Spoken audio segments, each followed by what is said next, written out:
Hop là, on fera semblant que c'est rangé. Cucu, ça roule? Me voici dans un décor inhabituel puisque je suis présentement à Annecy, une formidable bourgade où je viens voir des amis, piquer des petites têtes dans le lac, mais aussi et surtout faire une randonnée de l'extrême. La rando, c'est une formidable activité pour découvrir des paysages incroyables, pour découvrir aussi une faune et une flore qu'on n'a pas l'habitude de voir. Mais avant de se lancer comme ça, à l'arrache, quand on débute, il y a des petites choses à savoir, à prévoir, et comme je ne suis absolument pas une grande professionnelle de la rando, je serai accompagnée dans cette vidéo de ma formidable amie Nina, que je vais aller chercher de ce pas. Elle est là! Regardez, c'est Nina! Bonjour! Vous vous rappelez de Nina? On avait fait du super papier ensemencé ensemble, et puis on avait parlé de zéro déchet aussi, c'était il y a très très longtemps. Mais je pense que tu manques beaucoup aux gens sur cette chaîne. Eh bien, je suis ravie de revenir sur cette chaîne. Ah oui! Là, on est parti pour 2 jours. Ouais. Et avant de partir, eh ben, il faut bien préparer son sac. Tout à fait. Donc du coup, on part pour randonner cet après-midi, bivouaquer ce soir et randonner demain. Le bivouac, c'est différent du camping dans le sens où on part du principe qu'il faut pas laisser de traces et on a levé le camp avant 9h. Ça fait partie des critères pour différencier le bivouac et le camping. On reste pas au même endroit. Donc pour bien préparer notre petit bivouac, il nous faut tout un tas de petits matériels qui nous permettent de manger, de boire, de nous habiller, d'avoir chaud et de dormir dans la nature. Sachant qu'on va partir en montagne, donc en altitude. On est en août, mais à plus de 2000 mètres d'altitude, il fait froid la nuit. Donc on se couvre. On va se peler le cul. Regardez un petit peu cette préparation, c'est très satisfaisant.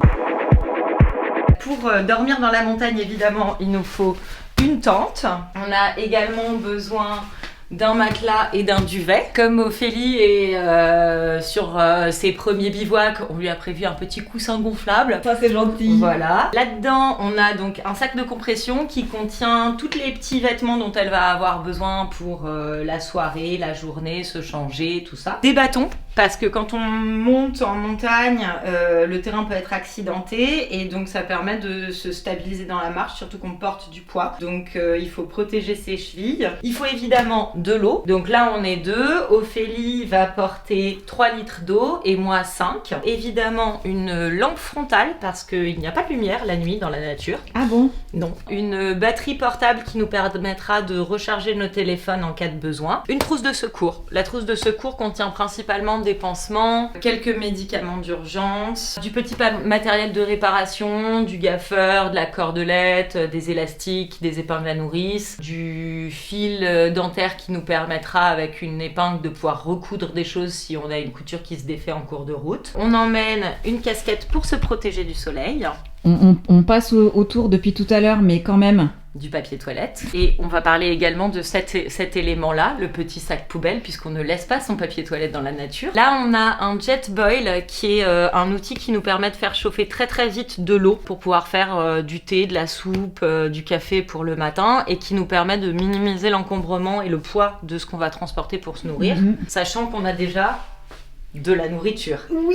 Étant donné qu'on est zéro déchet, on a tous nos petits trucs dans des petits tubes qui ferment correctement, des petites graines, des petits trucs d'apéro parce que quand même c'est bien de se faire plaisir. La montagne c'est difficile, il faut se réconforter. On n'est pas là pour souffrir. Un bonnet pour pas avoir froid le soir aux petites oreilles. Trousse de toilette rapidement, brosse à dents, crème solaire. Un couteau c'est toujours bien. Une grosse doudoune, une Gore-Tex. La Gore-Tex c'est vraiment le truc à toujours avoir en fond de sac si jamais il se met à pleuvoir. On n'est jamais à l'abri d'un orage en montagne. Un petit soupule en mérinos. Le mérinos, c'est de la laine, c'est naturel.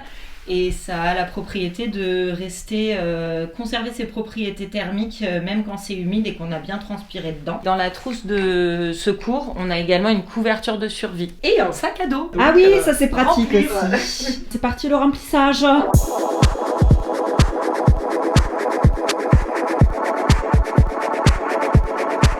Petit aparté pour les gens qui n'auraient pas spécialement le matériel, parce qu'en vrai, on a mis un paquet de trucs dans les sacs que moi je n'ai pas, et en vrai, je fais une rando une fois par an, donc c'est quoi les bons plans, Nina, si on n'a pas de matériel? On peut totalement emprunter aux copains, louer. Il y a des boîtes qui peuvent louer du matériel, surtout dans des zones touristiques où vous pouvez faire ces activités que vous ne feriez pas quotidiennement. Et après, il y a aussi des sites qui permettent d'acheter de seconde main du matériel en très bon état. Il ne faut pas hésiter à diguer les internets. Très bien. Non, on n'a pas oublié de checker la météo. J'ai checké la météo 3 fois aujourd'hui et 2 hier. Tout va bien. Mais c'est quand même important. Oui, c'est très important.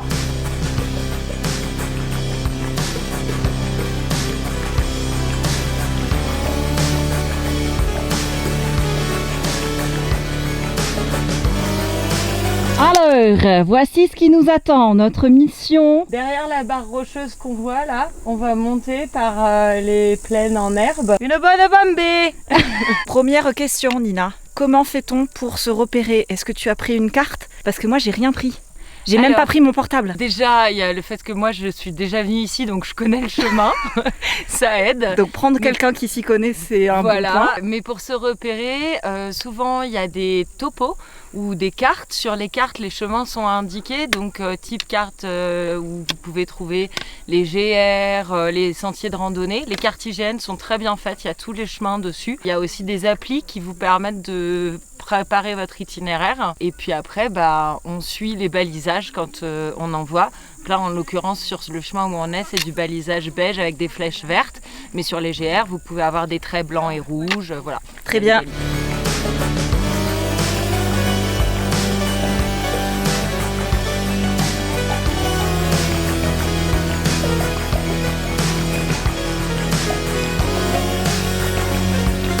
Du coup, quand on randonne en montagne, il y a un peu des règles de civilité quand on croise des gens. C'est se dire bonjour, ça paraît assez normal, mais ça fait du bien quand on est en montagne et qu'on est tout seul avec du poids sur le dos. Et ensuite, il faut surtout essayer au maximum de rester sur les chemins déjà tracés. Essayez de ne pas sortir des zones où il y a déjà eu du passage pour préserver la flore, tout simplement. Bonjour. Et éviter de piétiner des zones où il y aurait des espèces qui pourraient être des espèces protégées ou simplement éviter de détériorer la nature et les sols parce que on n'est pas chez nous, la montagne nous héberge.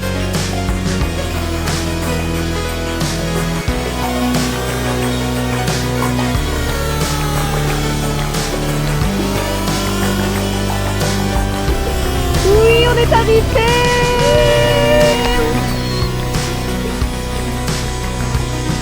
Ça va être magnifique demain matin. Ouais. Donc nous posons notre tente ici. Ici même, sur ce replat. Voilà, car c'est plat et pas trop humide. Et qu'on en a marre. Et là, avant même de monter sa tente, qu'est-ce qu'on fait? On se couvre sa mère parce qu'il fait froid et qu'on n'a pas envie de mourir. Et toujours la bonne touch des chaussettes par-dessus le legging. La base de tout style alpin. On a finalement bougé parce qu'il y avait trop de vent. Et regardez ce spot de malade. Paré pour la soupe. Et la bonne souplette. Très bien pour se réhydrater par les minéraux. Et là, nous allons assister à une scène d'une rare violence. Nina va aller engueuler des enfants qui jouent avec des lézardos. Bon, c'était pas des lézardos, mais des tritons alpestres en fait. Regardez-moi ce swag. Alors, tu les as traumatisés? Ouais, un peu. J'ai fait la rabat-joie. Bah ouais, mais tu sais, à la base, genre, toi, t'es dans ton lit. Si on te sort de ton lit, t'es pas content. Bah, on fait pareil avec les lézards. Period. Nous venons de nous rendre compte qu'Ophélie a oublié de prendre la batterie pour continuer la suite de cette vidéo. Je suis dégoûtée. T'as pensé à tout. Et moi, j'avais un truc à penser. C'était prendre ma putain de batterie de caméra. J'ai rien fait. J'ai à peine fait mon sac avec toutes les affaires de Nina. J'avais juste ma caméra à prendre. Du coup, pour des raisons techniques, la suite de la vidéo sera faite avec ce téléphone. Putain. Surtout que là, avec la batterie qui me restait, je voulais qu'on aille filmer notre pause pipi pour expliquer comment il faut faire pipi dans dans la montagne. Il y a des trucs à savoir en vrai. Ouais. Qu'est-ce qui fait un bon spot de pipi ou caca, hein, disons les mots? Alors déjà pas à côté des gens et pas dans les zones de passage. Eh oui, merci pour cette info, Nina. Si on peut éviter de se mettre sur des cours d'eau aussi, c'est pas mal. Ah oui. Après, on recouvrira avec des cailloux.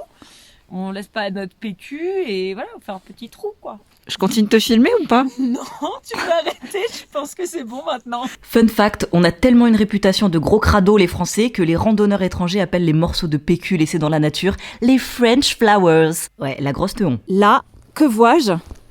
Une Nina pas très contente. Ouais. Ça, là, Ça, c'est typiquement tout ce qu'il faut pas faire. Ils ont même laissé leur gros mégot dégueulasse. et ça, c'est un gros non. No go. Pas de feu dans la nature, en fait. Ça fait des jolies photos Instagram, mais c'est de la merde. Voilà. Ben, j'ai jamais l'habitude, moi, d'avoir ce genre de choses et ça me fait penser à Cat Size. Seul solidaire sur terre ou en l'air, relevant tous les... Tu vois, bon, je peux pas aller très loin, mais... Il est 21h30. Il est l'heure d'aller s'endormir, hein. Ouais. T'as tes boules qui est? Bonne nuit, les petits. Bien dormi? Eh ben, moi, non. Il y a des bouts de pain, là.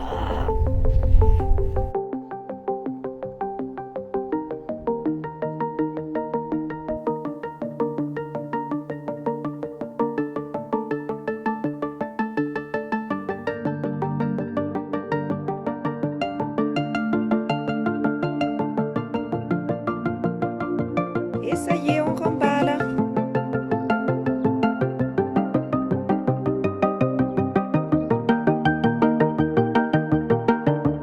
Nina, j'ai une dernière question pour toi avant qu'on revienne dans la plaine. Pourquoi tu kiffes la rando en fait, tout simplement? Ben, parce que c'est des moments où je me reconnecte avec la nature et où en fait je fais le plein de ça nourrit mes convictions écologistes en fait. Mais je crois que ce qui me fait kiffer dans la rando, c'est vraiment la prouesse physique. Genre, t'es tellement dans l'ascension que t'as une récompense de fou quand t'arrives au sommet, quoi. Ouais, de l'ordre du défi où t'as une satisfaction d'être arrivé au bout de ton objectif.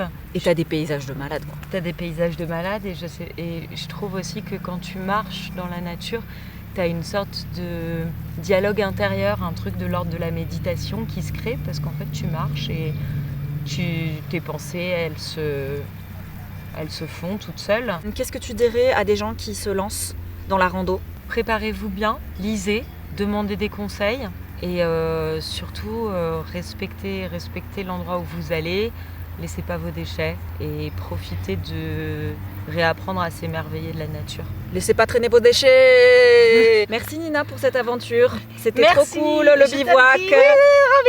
Même si on a eu un peu froid, mais bon, c'est pas grave. On se donne rendez-vous très vite. D'ici là, plantez tout. Plantez-vous. Là, Sur vous.